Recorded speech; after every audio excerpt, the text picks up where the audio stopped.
Hello, everyone. My name is John Edwards. With me, as always, is Zeke Baker, and together we make the Dad's Drinking Bourbon.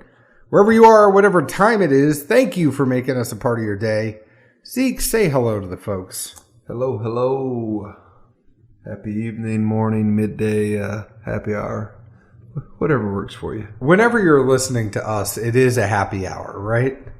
I mean, it may not be an hour, but I hope it's at least happy. We'll try and be as enjoyable as possible. This one might be like a spirited 20 minutes, right? Spirited. It's just like that, what was it? I think it was called the Flying Spirit or something. People were trying to, they were first getting into aviation and,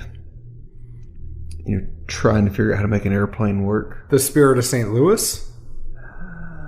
I'm not the best with history, honestly. I just remember some random sliver that involved spirit and an airplane. And, it may or may have not made it off the ground multiple times, but no, they were trying. Charles Lindbergh flew the Spirit of St. Louis. Well, you learn something new every day.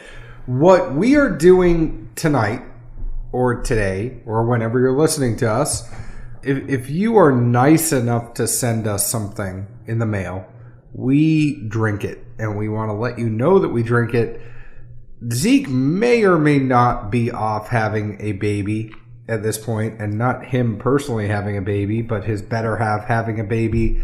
So what we wanted to do was make sure that we do these quick hitters, and in full disclosure, if we're able to, we're just going to release these as bonus episodes. If we aren't able to get together and record because Zeke is off being a new dad, we also want to have these in the bank to be able to release as a regular episode, right?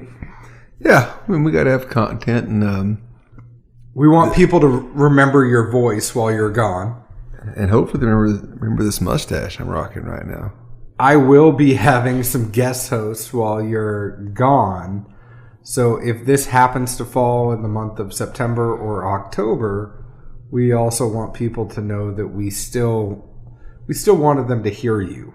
Hey, I mean, I appreciate it. And surprisingly enough, as this actually may not be relevant when this thing finally rolls out, but I have not gotten that question yet of, what are you and John going to do when the baby comes? No shit. I've got it. I haven't. I've got it. Who have you got it from? Your wife or my baby mama? No, I've got it from listeners, not from.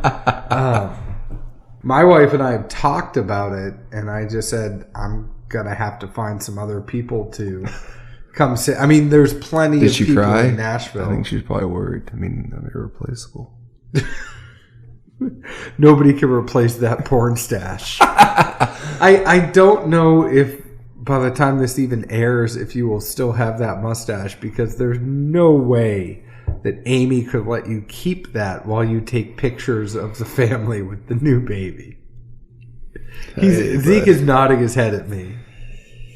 We'll wait and see. But if you're nice enough to send us some samples, then we want to make sure that we drink and give you credit. So our friend Eric Black, who lives up in Ohio, and he is a very loyal listener. You will see him comment on our stuff quite often. He sent a sealed envelope and 3 sample bottles labeled 1, 2, and 3. And he said, these are Ohio whiskeys. So all we know is that they are whiskeys in Ohio. So if you think about what's in Ohio... I didn't know there was whiskey in Ohio. There's Tomfoolery. There's Watershed. I don't know what else. I mean, OKI is technically Kentucky, but it's got Ohio ties. So I almost wonder if some of this could be OKI. But it is. Are they already putting their own juice out now? They are. Okay. So New Riff is putting out the Ranger. Oh, I got you. I want to make sure these people that same thing Belle Meade's going to do. Sorry to cut you off, but these startups that are distilling and aging their own juice, but then source and put one under one label, one under another.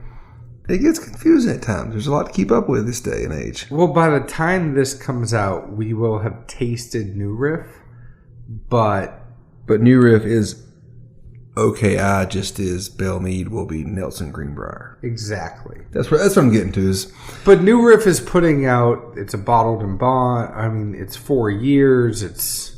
Oh no, it's done good on the tater market currently. No, not even just the tater. I mean, people enjoy it. It's good stuff. I am in the Ranger program for New Riff. If I could get up to Northern Kentucky, I could get a bottle filled, but there you go. I haven't been able to get up there. I mean, it's a pretty far drive. So, anyways, Eric, thank you very much for sending these to us. He sent us 3 blinds. What we're going to do is I have a sealed envelope. We're going to go through. Zeke and I had the same blind. So the cool thing about when you guys send us a blind tasting is we're going to taste it blind. I haven't opened the envelope. I will actually let you hear me open the envelope on the recording. The second thing is that it makes it a lot easier for Zeke and I because Zeke can't mess up my blind. When you have something sent to us that's 1, 2, and 3, we get to pour each other the blind. And there is no tomfoolery, which is a play on words because tomfoolery is a distillery in Ohio. So, more importantly to me at least, is the sound of the envelope, ripping is going to be the same thing you had back in the single days, like a AOL instant message of, want to come over? Zeke's texting people ASL.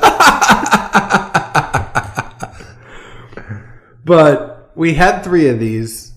Now, the other thing that we just want to mention, and we will mention this over and over, whenever you send us something and we do we do a tasting like this, please know that we will be brutally honest. It's something that has both helped us and hurt us. Distilleries don't always like how honest we are, but we will always promise to have integrity with you all and give you our honest opinions on anything you send us and anything a distillery sends us. We're not going to sit here and lie to you. So, well, and regardless, we truly just appreciate it. It's fun. The better half of the entire bourbon community is just sharing and enjoying and looking at notes and understanding where other people's profiles and context may be. So we certainly appreciate it, regardless if we want to go out and buy a case or I want to give everything in my glass to John. Well, I was just putting a disclaimer out there, but yes, we are very appreciative. Thank you so much, Eric, for sending this to us. So without further ado, the first one, we had 3 blinds. The first one, nose for me on this first one, hits hard. It's like a punch in the mouth. It's like Mike Tyson's punch out when you finally reach up and give a big uppercut to somebody and really knock them down. The taste, vanilla hits on the front with spice and pepper on the back end. It gets very peppery as you take more sips. It's almost like that pepper overwhelms. The finish for me was short, no chew. Not memorable, but nothing to really enjoy. It was kind of just there and gone, pretty fleeting for me on that first one. I think this one for me, I think is great for the summer. It's not really gonna, it's not a big hitter in the sense of, besides that nose that hits you hard, but the taste is not gonna, it's kind of thin and... Great for the summer, do you mean like drunken field parties and people don't remember what you gave them late night? Maybe. But I think it's something... I think it's more of a... it's not overpowering, right? I don't think there's a lot of proof on this one. I got the pepper. The pepper overpowered me, but the proof didn't overpower me, if that makes sense. It wasn't like a deep burn. It was just a lot of spice. I'm just saying things just to mess with you. I know. I can tell. Like, I'm looking at my notes like, man. No, I mean, so long story short, right? Because I really did want to... If I couldn't have fun with you, it was just a little... It was just a little too peppery for me. I got overwhelmed by the pepper. all joking aside, I don't really think it's a good summer pour. I think the spice and the pepper overwhelmed any other tasting note I might have got from this one. So we'll call it paprika. It's paprika. If I had to name it, it's paprika. But it's black pepper, and it's kind of got that dryness to it, like a black pepper would when you put it to your lips. So you're not going to get a lot besides just spice in your mouth. I think I see where you're going with that. On this side of the coin, nose-wise, I just jotted down it was really pungent at first. I'm not sure if it was an uppercut or just a straight jab to the nose, but either way, it was pungent. Beyond that, hits of corn, some butterscotch. And as you worked into the nose, it really was creamy behind it all. Behind it all might have taken some work, but in all fairness, it was there. Palate-wise, the face Zeke made on this one, all I have to say that palate-wise, my first notes were want to spit. Simple enough. Now you know why I was trying to say it was a great summer pour. I mean, I did take a little bit more of a swallow than normal, but it was tough. Beyond that, I just simply put hot mess. I circled back around to it just to be fair, and I think my final assessment was I jotted down burnt bacon, and it was kind of in the context of you wake up, the house smells like bacon. So this is a good breakfast pour for you. No. You wake up, the house smells like bacon. You're more or less excited about that. You come down the stairs expecting bacon. You see it. You grab it. You bite into it. It's burnt. It's charred. You're just pissed. All right, let's move to number 2. Number 2 for me, I thought it had a nice spice on the nose. It tickled my nose. Got a lot of spice on these. The taste for me was high spice but falls off quickly. I got that black pepper again. Lots of mouth tingle on this one. I know that's not a tasting note, but just the experience for me was a bunch of mouth tingle. The finish was thin, slight medium linger though. I mean, it was there. Didn't kill you. Didn't knock your socks off. What about you? Oh, I couldn't tell if you were drifting or... I was drifting and I was done. Both at the same time. Wasn't very conclusive, but anyway. This one made me want more. Not want more, but it left me... It left me incomplete. So like when you wait too long in the movie and you go back to get that unlimited refill on the popcorn and they tell you they closed 2 minutes ago? Yeah. Damn. Nose-wise here, at least especially compared to the first one, I thought it was softer, creamier. I caught some barley behind the cream. What is it? Zeke can't read his own writing.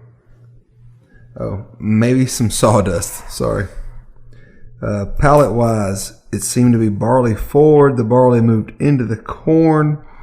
As that progressed, the barley had a characteristic to it that was just a simple barrel char, not necessarily age. And then that just kind of progressed into a corn linger. The corn wasn't excessively young or pungent, but at the same time, it was unmatured corn. So number 3 for me, just simply I wrote very perfumey and floral on the nose. The taste was floral, caramel, vanilla. It coats your mouth nicely. The finish was floral, perfume, spice lingers, and it makes you chomp your lips a little bit. What about you? Well, I don't know what your definition of floral is or what kind of perfume the better half wears. She doesn't most of the time. Maybe it's just a pheromone then. And then if that's the case and that's the pheromone, then I can really see how this relationship spurred. Because at least nose-wise, I got drunken butterscotch. Drunken butterscotch? Grilled corn, and a little bit of waffle cone. Awful waffle? No, waffle cone. Like No, you don't remember Salute Your Shorts? No. We didn't have those programs in Northwest It was on Georgia. Nickelodeon. Yeah, I never had Nick. We've talked about this. When I was a kid, I would go to camps in the summer and people talk about Nick programs. And I'd be like, yeah, we don't get Nick in Podunk, Georgia. Sorry. We need to get you Hey Dude and Salute Your Shorts and Doug and Rugrats. And I forever went by the, oh, your name's Zeke, like Zeke the plumber. I'm like, yeah, I guess you mean that show I can't watch because where I am is too rural to get that station. What else did you get on this one? Laughably on palate-wise here. Not laughably because I was joking, but it's really where I went to. The two notes I have are rice drowned in soy sauce and or moonshine just mixed up in like straight seltzer water. Almost like I guess a gin fizz or something, but it was really moonshine and seltzer and or just rice with way too much soy.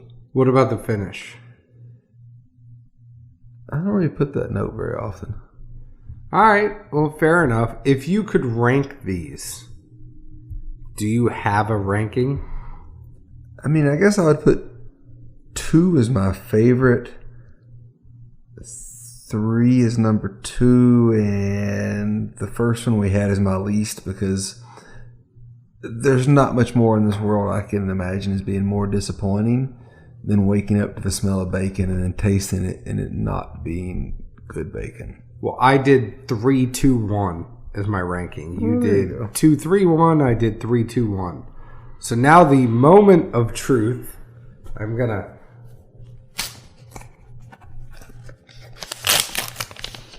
Try not to Steve Harvey this. I mean, I feel like he's reading a paternity test that says the kid isn't his by looking at this face. I thought these were Ohio. Now you know how it feels on my side of the coin with these blinds, John boy. You're going to be very surprised here. I love how, I mean, if anybody has any doubt that we do these legitimately blind, so you did 2, 3, 1. Yep. So, number 2, Maker's Mark Private Select, exclusive oak stave selected by Ohio 3C Select Cleveland. 111 proof, 55.55% ABV, oak stave finish, 4 seared French cuvee, 6 toasted French spice. Number 3, Maker's Mark Private Select, exclusive oak stave by Ohio's 3C Select Columbus, 111.1 proof, 55.55% ABV. It is 5 baked American Pure 2 staves, 1 Maker's 46th, 4 French roasted mocha. You ready for number 1? Maker's Mark Private Select. Old Forester 1920 Prohibition Blend. That's OF 1920? Wow. It didn't taste like OF 1920 to me. I mean, there was no banana. There was no banana. Sorry for the loud laugh, but No. honest to goodness, I haven't had anything OF in so long that I didn't get a banana note somewhere. I didn't get any of my normal Old Forester notes on this. And I am so surprised this is Old Forester 1920. I mean, I want to go back and revisit these now that I know what these are. But those Maker's Mark Private Selects, I mean, they range so much and they open and move so much. The 2 or 3 that I've bought, at least on my end, from open to 7 days to whenever I revisit it again, they were 3 different pours, or even, beyond that, like literally every time I revisited it, it never had the same profile to me, really from nose palate to just finish. It wasn't there.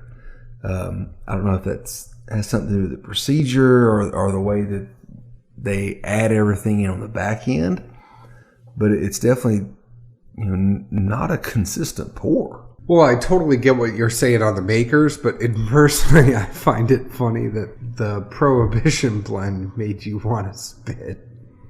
Oh, it was tough. I mean, I'm with you, and I see your thought process, but you never know. I mean, we did do some samples earlier and some other things. I also think it just shows how your palate moves, especially with what you're drinking it with. So typically before, when we've had Prohibition blend, we've put it up against other Old Foresters. So to actually put it up against the makers, I mean, that's 2 makers private selects against 1 Old Forester. It's going to sway your palate. As much as you want to say it's not, when you have those 2 others, your palate is going to kind of move to the consistency. Like the MGP blinds we did not long ago. I mean, it was much harder to discern anything. And what I ranked number 1, I'd spent the whole day sharing with people. Well, not the whole day, but pretty close. Saying, try this. I think it's bunk. I don't like it as an MGP product, much less as a $90 MGP product. But no, I mean, I will say I'm confused about not getting the banana just because simply anything Old Forester that you and I have both had in a long time has always had that note to it. But beyond that, it definitely doesn't surprise me with the Maker's Mark Private Selects not having a wheated profile really at all, and the fact that they're just all over the place. I mean, love the program, would love to do it sometime. I think it's almost overwhelming mentally trying to put all those pieces together and form a puzzle, but there's some unique pours, so if you see one in your store, hopefully they have an open that you can get a pull off of before you buy it, because it's definitely one of those no 2 are alike, and they're not lying. Well, Eric, we thank you so much for sending these to us. This was a fun experience for me because you're learning things change. So, Eric, thank you again. Find us on your favorite podcast provider, Apple, Google Play, Stitcher, iHeartRadio, Spotify, whatever it is, we're on it. Go ahead and find us at dadsdrinkingbourbon.com. Find us on Facebook at Dad's Drinking Bourbon, Twitter at Bourbon Dads, Instagram at Dad's Drinking Bourbon. Please leave us a 5-star review. Tell us why you like us. If you don't like us, reach out to us first. We'd love to hear from you. Zeke, where else can the folks find us? Usually in Nashville, Tennessee. Currently, you can find John in the corner listening to Fleetwood Mac Landslide and Getting Older and Changes is playing. I've been afraid of changes. This was fun. Again, thanks so much, Eric. This is the beauty of a blind. Whether we come out looking like we halfway know what things are or have no clue, that's the fun of it all. We're drinking in Ohio. That's not part of the Neil Young song. Cheers.